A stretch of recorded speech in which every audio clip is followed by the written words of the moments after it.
नाज़िर समूरी सिंध जिया सिजावल में भी ज़री भाड़ अणलप थी वियो आहे, जेकरे आबादकार सख्त परेशानी में मुब्तला थी विया आहिनि। मुनाफ़िक और वापारी भाड़ ब्लैक ते विकिरो करण लगा आहिनि। इन हवाले सां वधीक तफ़सील ॾियण लाइ पेश आहे इमदाद पठान जी रिपोर्ट।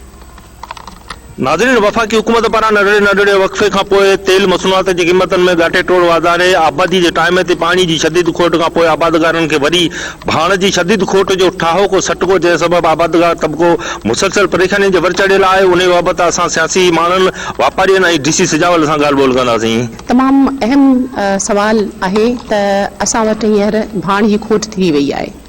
भाण अणलब आहे, लोकली तरीक़े सां मौजूद आहे, लेकिन असां वटि इहो हथरादे तरीक़े सां खोट कई वई आहे।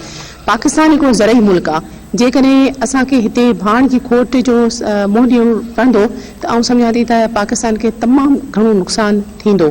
ऐं अॼु भाण केॾांहुं बि वञे ऐं छो असांखे न पियो लभे।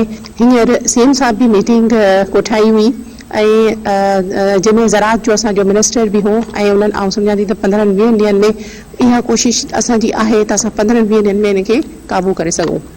हिन वक़्तु जेको जो ख़तमु थी चुको आहे, छो त हींअर कणिकनि जो पाणी भाणे आयो आहे, सीज़न बि उहा ई लॻी पई आहे, गैस जी सप्लाई घटि आहे फैक्ट्रियुनि खे, पोइ हुनजे करे हिन वक़्तु मार्शाल लॻो पियो आहे। जेको हिन वक़्तु 8,900 रुपया सो उहो रेट अॼु बि असां हलायूं पिया, जेका शइ मौजूदु आहे सो हलायूं पिया। बाक़ी खोट आहे त हाणे जेसिताईं खोट गवर्नमेंट उनखे ख़त्म कराए सघे थी, गैस जी सप्लाई पूरी करे।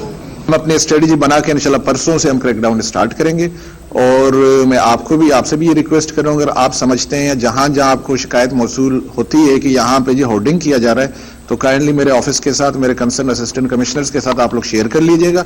तो हम इंशाल्लाह देर एंड दिन छापे मार के उन प्रेमिसेस को सील भी करेंगे, वहां पे भारी जुर्माना भी आयद करेंगे। तव्हां सियासी माण्हुनि जो ॻाल्हियूं ॿुधियूं, जिन वफ़ाक़ी सरकार खे ॾुहारी करार ॾेई छॾियो, जॾहिं त वापारियुनि जो चवणु आहे त हाणे मथां खां ई नथो मिले ऐं ज़िले इंतज़ामिया इन सिलसिले में अॼु मीटिंग कोठाई आहे। कैमरामैन राज पठान सां गॾु इमदाद पठान, धरती।